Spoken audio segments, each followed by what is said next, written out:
दोस्तों, ये कथा नाग पंचमी की है। ये कथा को पूरी सुने, अन्यथा इसका लाभ आपको नहीं मिलेगा। तो चलिए कथा को शुरू करते हैं। नाग पंचमी की कथा। सावन माह की कृष्ण पक्ष की पंचम तिथि के दिन नाग पंचमी आती है। इस दिन आप नाग पंचमी की पूजा विधि करके और नाग पंचमी की कहानी सुनकर नाग देवता की असीम कृपा पा सकते हैं। प्राचीन काल में एक सेठ के 7 पुत्र थे। सातों के विवाह हो चुके थे। सबसे छोटे पुत्र की पत्नी श्रेष्ठ चरित्र की विदुषी और सुशील थी, परंतु उसके भाई नहीं था। एक दिन बड़ी बहू ने घर लिखने को पीली मिट्टी लाने के लिए सभी बहुओं को साथ चलने को कहा, तो सभी डलिया और खुरपी लेकर मिट्टी खोदने लगी। तभी वहां एक सर्प निकला, जिसे बड़ी बहू खुरपी से मारने लगी। ये देखकर छोटी बहू ने उसे रोकते हुए कहा, मत मारो इसे, ये बेचारा निरपराध है। ये सुनकर बड़ी बहू ने उसे नहीं मारा। तब सर्प एक और जा बैठा। तब छोटी बहू ने उससे कहा, हम अभी लौट कर आती हैं, तुम यहाँ से जाना मत। ये कहकर वह सबके साथ मिट्टी लेकर घर चली गई और वहाँ कामकाज में फंसकर सर्प से जो वादा किया था उसे भूल गई। उसे दूसरे दिन वह बात याद आई, तो सबको साथ लेकर वहां पहुंची और सर्प को उस स्थान पर बैठा देकर बोली, सर्प भैया नमस्कार। सर्प ने कहा, तू भैया कह चुकी है इसलिए तुझे छोड़ देता हूँ, नहीं तो झूठी बात कहने के कारण तुझे अभी डस लेता। वह बोली, भैया मुझसे भूल हो गई, उसकी क्षमा मांगती हूँ। तब सर्प बोला, अच्छा तू आज से मेरी बहन हुई और मैं तेरा भाई हुआ, तुझे जो मांगना हो मांग ले। वह बोली, भैया मेरा कोई नहीं है, अच्छा हुआ जो तुम मेरे भाई बन गए।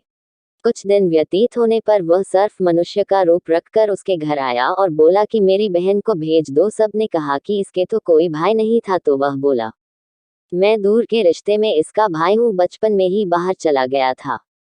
उसके विश्वास दिलाने पर भड़के लोगों ने छोटी को उसके साथ भेज दिया। उसने मार्ग ने बताया कि मैं वही सर्प हूँ, इसलिए तू डरना नहीं और जहाँ चलने में कठिनाई हो वहाँ मेरी पूंछ पकड़ लेना। उसके कहे अनुसार ही किया और इस प्रकार वह उसके घर पहुंच गए। वहां के धन ऐश्वर्य को देखकर वह चकित हो गई। एक दिन सर्प की माता ने उससे कहा, मैं एक काम से बाहर जा रही हूँ, तू अपने भाई को ठंडा दूध पिला देना। उससे यह बात का ध्यान न रहा और उसने गर्म दूध पिला दिया, जिसके कारण सांप का मुंह जल गया है। ये देख सर्प की माता बहुत क्रोधित हुई, परंतु सर्प के समझाने पर चुप हो गई। तब सर्प ने कहा कि बहन को अब उसके घर भेज देना चाहिए। तब सर्प और उसके पिता ने उसे बहुत सा सोना चांदी जवाहरात वस्त्र आभूषण आदि देकर उसके घर पहुंचा दिया। इतना ढेर सारा धन देखकर बड़ी बहू ने ईर्ष्या से कहा, भाई तो बड़ा धनवान है, तुझे तो उससे और भी धन लाना चाहिए। सर्प ने यह वचन सुना तो सब वस्तुएं सोने की लाकर दे दी। ये देखकर बड़ी बहू ने कहा, इन्हें झाड़ने की झाड़ू भी सोने की होनी चाहिए। तब सर्प ने झाड़ू भी सोने की लाकर रख दी।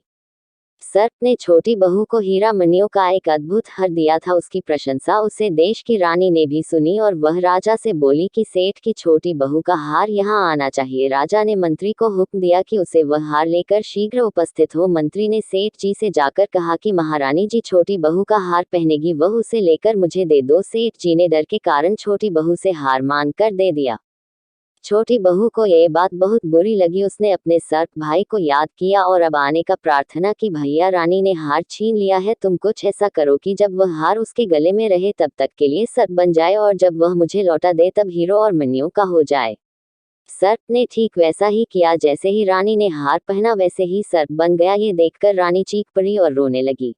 ये देखकर राजा जी ने सेठ के पास खबर भेजी कि छोटी बहू को तुरंत भेजो। सेठ जी डर गए कि राजा ना जाने क्या करेगा। वह स्वयं छोटी बहू को साथ लेकर उपस्थित हुए। राजा ने छोटी बहू से पूछा, तूने क्या जादू किया है, मैं तुझे दंड दूंगा। छोटी बहू बोली, राजन धृष्टता क्षमता कीजिए, यह हार ही ऐसा है कि मेरे गले में हीरो और मणियों का रहता है और दूसरों के गले में सर्प बन जाता है। ये सुनकर राजा ने वह सर्प बना हार उसे देकर कहा, अभी पहन कर दिखाओ। छोटी बहू ने जैसे ही उसे पहना वैसे हीरो मणियों का हो गया।